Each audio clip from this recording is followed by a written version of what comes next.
कुछ लोगों के लिए वास्तव में कलयुग कलयुग है, लेकिन कुछ विशेष लोगों के लिए आज भी सतयुग है। सतयुग है। हम किस गति में रह रहे हैं, किस हिसाब से रह रहे हैं। मैं अपने चिंतन की अगर बात करूं, मेरा एक ही चिंतन है, ईश्वर मुझसे कुछ गलत मत कराना बस। और कुछ अच्छा ना कराओ कोई दिक्कत नहीं है, कोई फर्क नहीं पड़ता अच्छा ना करें तो। क्यों? क्योंकि जो करके आए हैं उसका परिणाम है कि वृंदावन दे दिया तूने।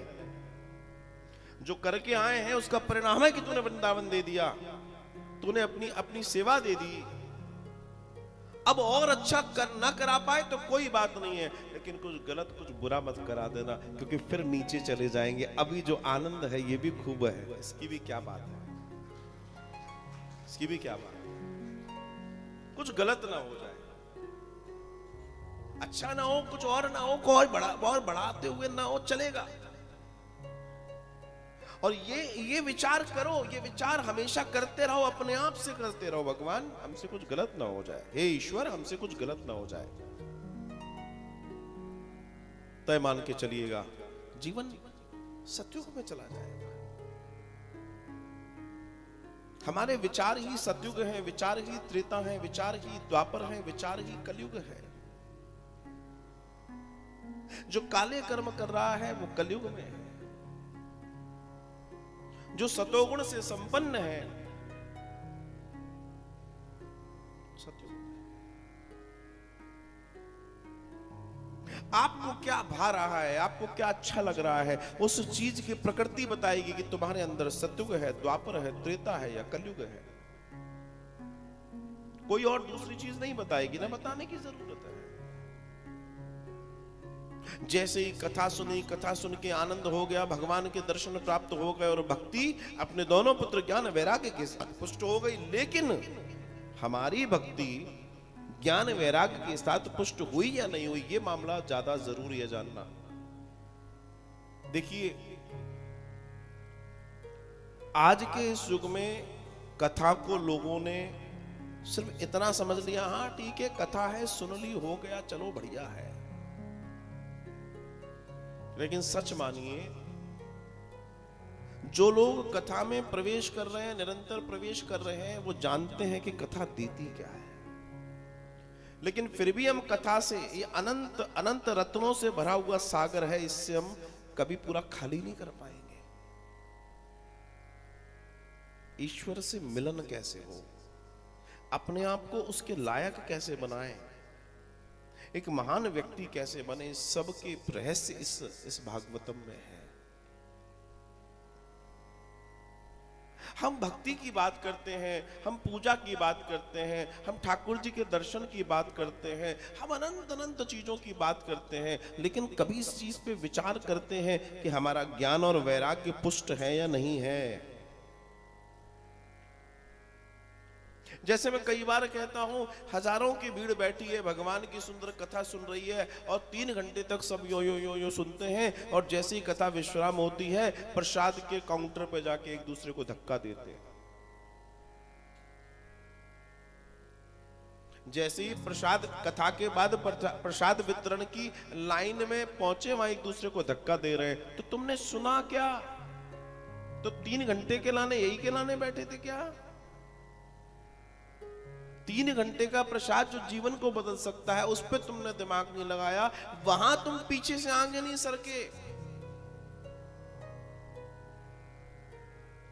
वहां तुम पीछे से आगे नहीं सरके, तुम आगे की जगह खाली हुई तो तुमने उसको नहीं भरा, तुमने कही यही ठीक है हम तो। जबकि चाहत होती है तो व्यक्ति और आगे आगे और आगे आगे और आगे आगे आके बैठना चाहता है। लेकिन जब प्रसाद बट रहा है तो तुम पहले आने चाहते हो। तो सोचो तुम्हारे जीवन में कौन सी वाली चीज जरूरी है, फिर कल्याण कहां से होगा। ज्ञान और वैराग्य का यही दर्शन है महाराज। निरंतर सत्संग हम सुन रहे हैं, यहां सुन रहे हैं, टीवी पे सुन रहे हैं, मोबाइल पे सुन रहे हैं, सब पे सुन रहे हैं, लेकिन सत्संग जीवन में उतरा कि नहीं उतरा, मामला ये है। मामला ये है और कुछ भी नहीं है। हम सरल हुए कि नहीं? हम पहले लड़ रहे थे, अब लड़ना बंद हुआ कि नहीं? हम पहले फालतू रो रहे थे, अब रोना बंद हुआ कि नहीं? हमारे जीवन में पहले बहुत भटकाव था, भटकाव बंद हुआ कि नहीं? पहले हमारे जीवन में बहुत उथल पुथल, बहुत चंचलता थी, अब कम हुई या नहीं? इसको जानना जरूरी है। मैं फिर निवेदन करता हूं, रोज अपने आप को चेक करो कि हमें अपने आप को कितना बदला।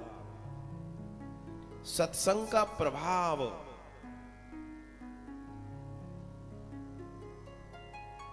नहीं तो गड़बड़ हो जाएगी, नहीं तो फिर वही होगा, आया राम,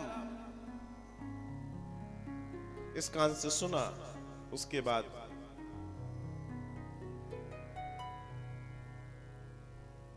सोने के सिक्के बट रहे हैं, सोने के सिक्के बट रहे हैं, सोने के सिक्के बट रहे, पूरा शहर खड़ा हो जाएगा।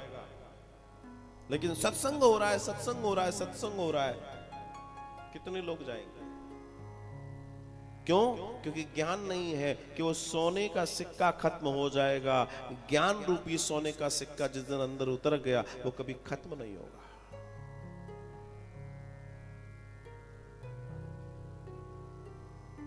जिस दिन उसके प्रेम की अनुभूति में हम डूब गए, हमारा कलेजा फपक फपक के उसके लिए रोने लगा, उसके बाद कुछ जरूरत है क्या? अपनी भक्ति को इस ज्ञान और वैराग्य की परिधि पर लाकर छोड़ो। सिर्फ भक्ति भक्ति से कुछ नहीं होगा। सिर्फ भगत, देखिए आप अगर मेरी बात को अन्यथा न ले, इस कलयुग में भगवान ने सब कुछ छोड़ के एक चीज दे दी। क्या दे दी? नाम दे दिया ना। कलयुग केवल नाम आधारा।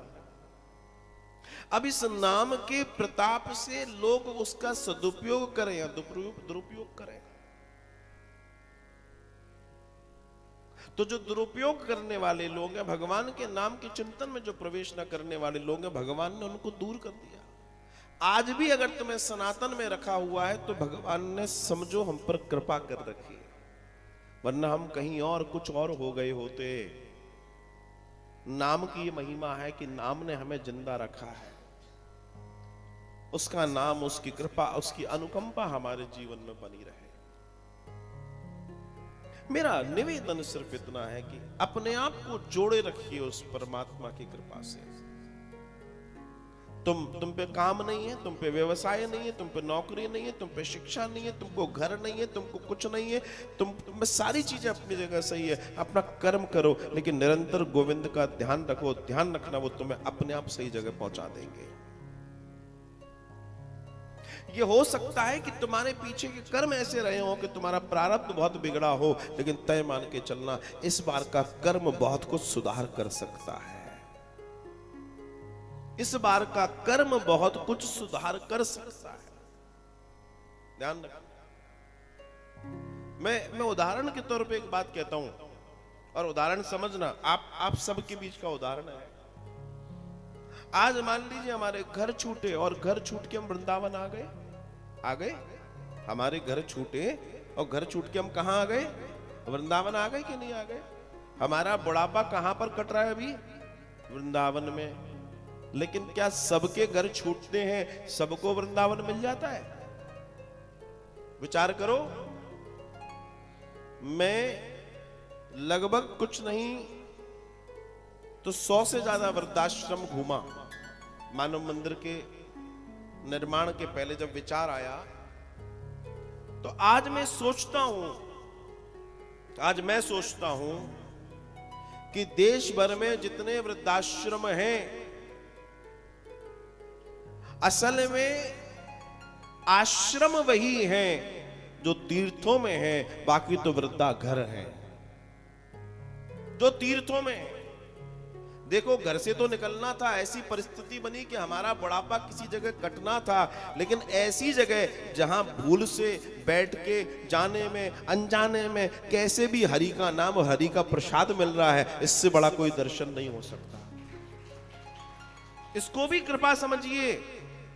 इसको भी कृपा समझिए कि परमात्मा ने कहीं तो जीवन में हमने कुछ अच्छा किया होगा कि हमारी देह को अंत में जाकर, ऋषि मुनि तड़पते हैं कि जाकर हमारी देह वृंदावन में शांत हो, देह का अंतोगत्वा वृंदावन मिल जाए। और अगर हमें वृंदावन मिल गया है तो ध्यान रखना, गोविंद की सीधी नजर हमारे ऊपर।